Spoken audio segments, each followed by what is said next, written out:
Good afternoon, it's Mike Palmer of Mike Palmer Homes. I've been showing this house as it progresses, as it goes up, trying to see if I can document every step of it, just to help people understand, be aware of what goes on. Anyhow, this is insulation. Insulation's done. We got our superintendent out there. We're just waiting on the building inspector to come and okay this, then we can start hanging sheetrock. I was talking to him, I usually like to have the sheetrock delivered so they can start on it the next day, but we're in a funk around the holidays. Freezing weather, and ice raids have really kind of been disruptive to the schedule.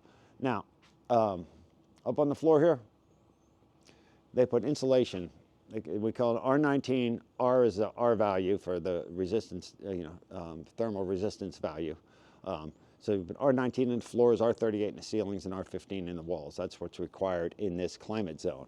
Now, with these floor joists, there's a cavity, right? So in that cavity, you put the insulation, but it sits down, gravity pulls it to the lower part of the cavity. Okay, it sits on, and we'll have sheetrock up there, sits on top of the sheetrock. So they put a square piece of insulation, we call it the box joist, the box ends of each one of these bays. That's behind there so that cold air doesn't come across the top. Also, when there's other gaps, if you can't get insulation in there, as you can see that, they put spray foam. I didn't have this spray foam when I was doing it as a kid. That product really wasn't out yet. So we used to have to try to stuff insulation up there, but I think the foam does a better job. So let's go take a look inside. Now, you notice part of the walls are sheetrock. That's not conditioned space. I mean, part of the walls are insulated. These walls are not insulated because there's no heat. There's no conditioned space there. This is conditioned space. So that is insulated. Now over here where the box was, we built a double wall here to fit the plumbing and everything, but we still have to fill the whole cavity. So this is double insulated over here. But with this electrical box here, that panel box, it's always drafty behind there. So we have a second wall with full insulation. So you won't get that draft. And it makes it a lot easier on the electricians when they're working to have more room to work and on the insulators. But you see, we have a house wrap on the outside that acts as a vapor barrier. Okay, so there's moisture and vapors from coming into the conditioned area. Now, this conditioned area up against the garage does not have any house wrap.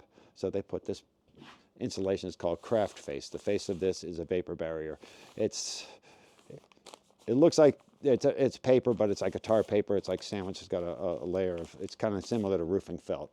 So it's a moisture barrier, stop the moisture from coming in. They also do that in the attics. I'll show you that in a little bit. But all the gaps are foamed. Between the doors, it's a little spray foam. Now the sheetrockers will cut that off. That will look neater because this foam expands and it's hard to control it. But as you're behind these boxes where the wires penetrate the box, there's caulk. I don't know if you can see it. I can feel it with my finger here. They caulk the penetrations. Because let me show you on a wall. See a box like this? You've got these wires, okay? All right, wires go up the wall. Okay, now, if you have on an outside wall, you have the same configuration. You have air comes up through the soffit. If it gets behind the sheetrock, it can whistle right down, go through these holes, and you get a ton of heat loss to your outside, on your outside boxes on the outside wall.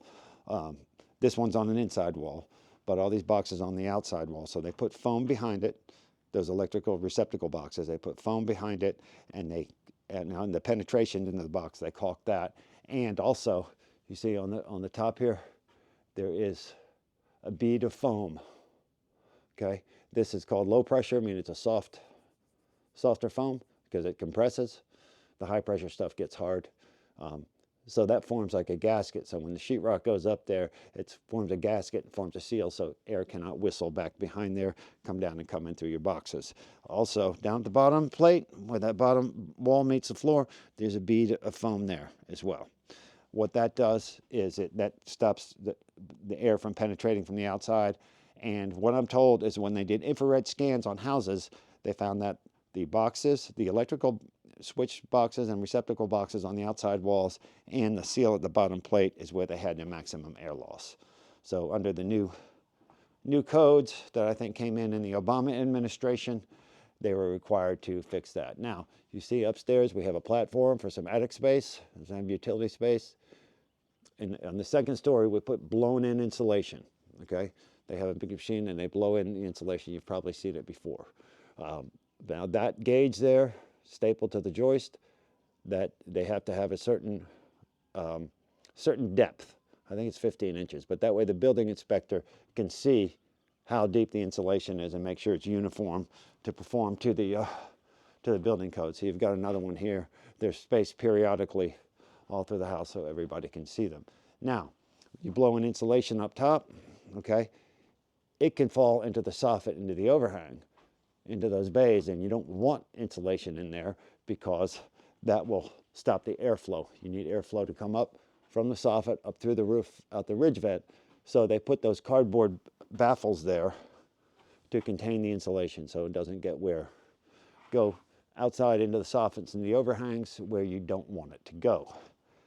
Now, another thing that has changed since I was doing this, you see a bathtub here. You have a solid fiberglass bathtub. Well, they used to put the bathtub in, we'd come in and insulate later. The problem with that was trying to get insulation back there. How do you get insulation back behind there? Well, we would go in there and we'd take a big stick and try to shove the insulation down. You could reach some of it from the side. You could kind of see whether it was getting where it needed to go, but it was really difficult and time consuming, and a lot of times it just didn't get done that well, and a lot of houses are still to this day drafty underneath their tubs. So now with the new code, what's required is you come in, they call this pre-bat. They come in, these pieces of them, they call them bats. I don't know why. Oh, I was telling you about the box joists at the end of these cavities that'll be covered up. They put those squares of insulation there too to make sure that, so you don't get cold air infiltrating up above your sheetrock where it's not insulated. Anyway, so they put the batting in there before the tub is in, and they put that, they call that T-ply. This piece right here, call this T-ply. It's only 1/16 of an inch thick. Put that behind the tub so that way you know beforehand everything is nice and sealed and you won't get air infiltration and cold air coming in under your tub. Because I remember trying to stuff insulation back down there was no fun, and especially when you get guys that are paid on piecework, they get paid by the square footage. The only way they can make enough money to feed their babies is to be quick and to fly. So anyway, that's a change that has been made. What else? Same way, put the cold walls behind the fireplace. That's sheeted there because once you sheetrock that in, there'd be nothing to stop air from infiltrating up above that cavity in the fireplace.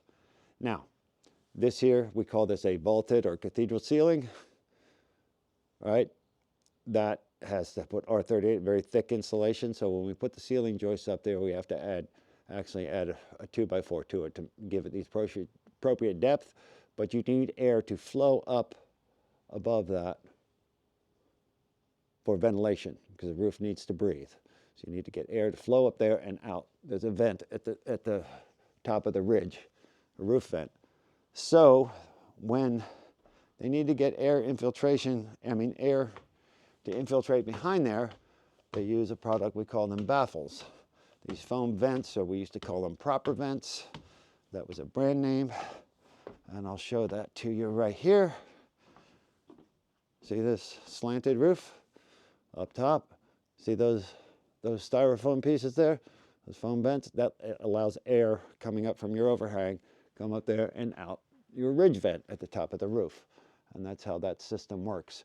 So we can see these here, they're all exposed so the building inspector could see other places where they're concealed. Let me show that to you. Like behind here. So you can see that baffle is there. And we can spot check in some other places.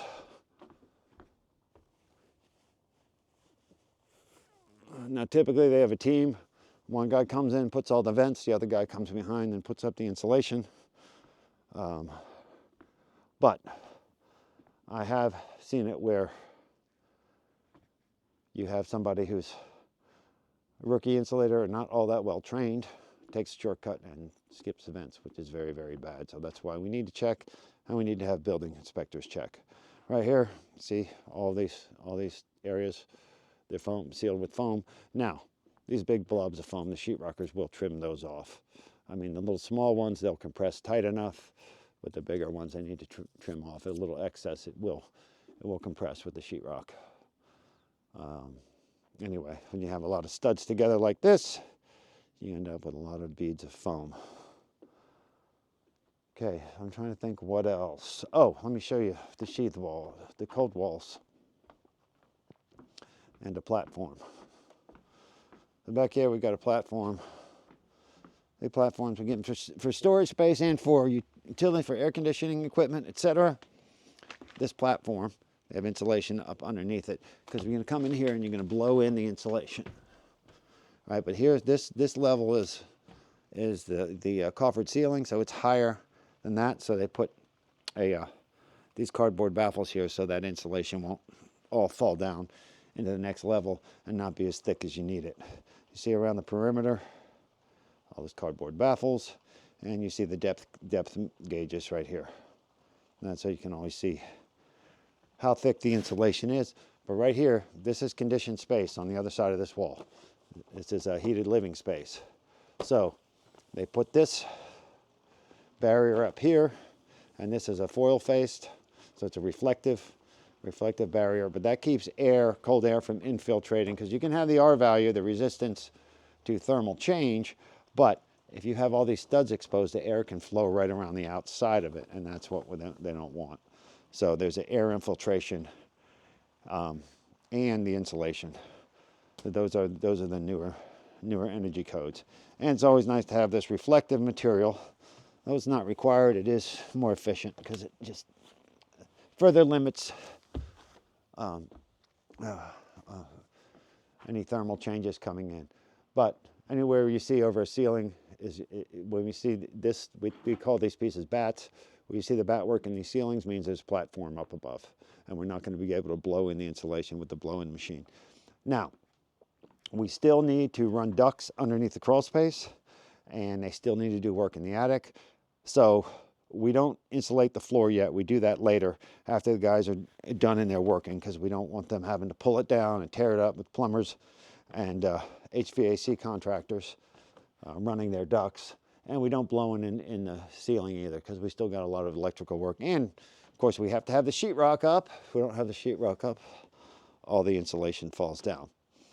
And this is all basic minimum code. Okay, this is just standard work. This is not an upgraded insulation package. And everybody has a different opinion on this, but I've seen houses, it almost like they make them too tight. From what I understand is that cancer grows twice as fast in inside air as it does outside air, so you want some fresh air to come in, and houses need to breathe. We have some good friends in the state of Maine. They came from a very dry area in Utah, and they use a lot of spray foam out there. They spray foam the whole house in a very moisture-laden area in the state of Maine, right on the ocean, where there's lots of fog and dew and water vapor. And they ended up with a big mold problem. So they had to do all sorts of mold remediation. So I think the houses are tight enough. I mean, they are so much better insulated than they were just probably, a dozen years ago. But there are a lot of other products. Now, sometimes people want sound dampening, like in the master bedroom. They'll want depends, how many kids they have or what's going on, or if the bed's right up against that wall. Here, the bed's against this wall. I don't think you're going to have that much issue. You only got this short wall. You've got closets over there. But if you have a big wall exposed and the TV's on the other side of it, you may want to put some sound dampening insulation in there as well. Sometimes they just put a lower R value usually because it's less expensive. It's not a very expensive thing to do, generally a couple $100, and you can put some insulation there to help dampen the sound. And that's one thing you will notice After a house is insulated just this much, it is much quieter in here, and there is much less echo. We did do one house with a product called Rockwool or Roxol. It's a much more expensive insulation, but they did it in the basement floors and all through the house, and it really deadened the sound. You could really notice a big increase in sound dampening throughout the house. But that's kind of an obscure thing. Most people don't do that, and these houses seem to be plenty quiet. So just pick and choose where you want your expenses. Anyway, we have sheetrock coming hopefully tomorrow. A lot of times, and that's the drywall boards, and they'll usually lean them up against the walls in strategic places, so people don't have to carry them as much. A lot of times the sheetrock will get delivered prior to insulation. You just have to make sure you lean it on the inside walls. That sheetrock and drywall is very, very heavy, so people have all sorts of tools and techniques and trucks with boom trucks. It's almost an art to delivering that without killing yourself. And they will, they will take apart a window. They'll slide it in the window for the two-story, because it's really hard to carry that stuff up and down stairs. You want to move it as little as possible. So they put it on carts and they wheel it around and place it in strategic places. When I was younger, they always had it leaned up against the wall on the job site or stacked on the floor. Problem with that is people would stand on it, step on it, and sit on it and eat their lunch, which didn't, it might blemish the top board. It didn't do too much, but it's still something you don't really want. You don't want material sitting around for too long, because they tend to get beat up and stepped on and whatnot. But a lot of times we'd have walls like this, the sheetrock would be over it, so you just put in your insulation and just drape it over, and that was responsibility of the sheetrockers to put that back in. Nowadays, I don't think code would let you get away with that, because it's not great, because you have to rely on someone else to finish your work, which may or may not always get done. So I like them doing it this way. Much better, but all these extra things, just one more sacrifice of speed. And it's hard. It's always hard to get these things done fast enough. So anyway, I've rambled on a long time about insulation, but if you have any questions, feel free to contact us, and we appreciate you watching our site.